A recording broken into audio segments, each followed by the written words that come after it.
একজন মহিলা ছিলেন যিনি জীবনের পুরোটা সময় গুনাহে লিপ্ত ছিলেন। মানুষ তাকে সমাজে ঘৃণার চোখে দেখত, কেউ তাকে ভালোবাসত না।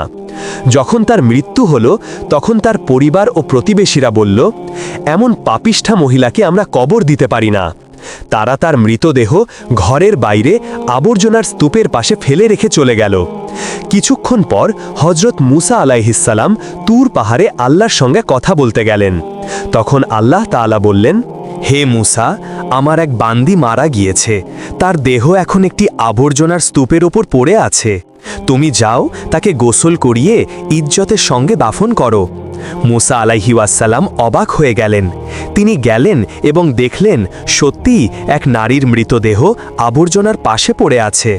তিনি আল্লাহর আদেশ অনুযায়ী তার গোসল ও দাফনার ব্যবস্থা করলেন, সম্মানের সঙ্গে তাকে দাফন করলেন।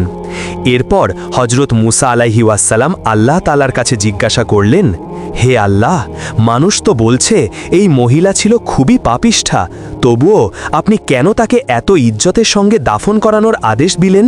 তখন আল্লাহ তাআলা বললেন, হে মুসা, সত্যিই সে গুনাহগার ছিল, কিন্তু একদিন সে এমন একটি কাজ করেছিল যা আমার কাছে খুব প্রিয় হয়ে গিয়েছিল।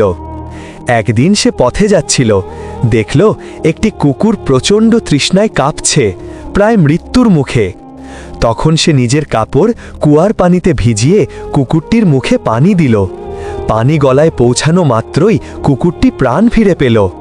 তার সেই দয়ালু হৃদয় ও মমতাময় কাজ আমাকে এত আনন্দ দিয়েছিল যে আমি তার সমস্ত গুনাহ ক্ষমা করে দিয়েছি এবং তাকে জান্নাতি বানিয়েছি।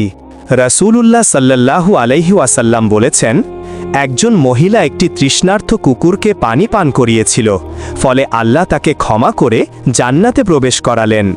সহিহ বুখারী ও সহিহ মুসলিম। এই ঘটনার মাধ্যমে আমরা বুঝতে পারি আল্লাহর রহমত সীমাহীন। কখনো কখনো একটি ছোট দয়া আল্লাহর কাছে বড় হয়ে যায়। কেউ যত গুনাহি করে থাকুক, যদি সে শেষ মুহূর্তে আন্তরিকভাবে ভালো কাজ করে, আল্লাহ চাইলে তার সব গুনাহ মাফ করে দিতে পারেন।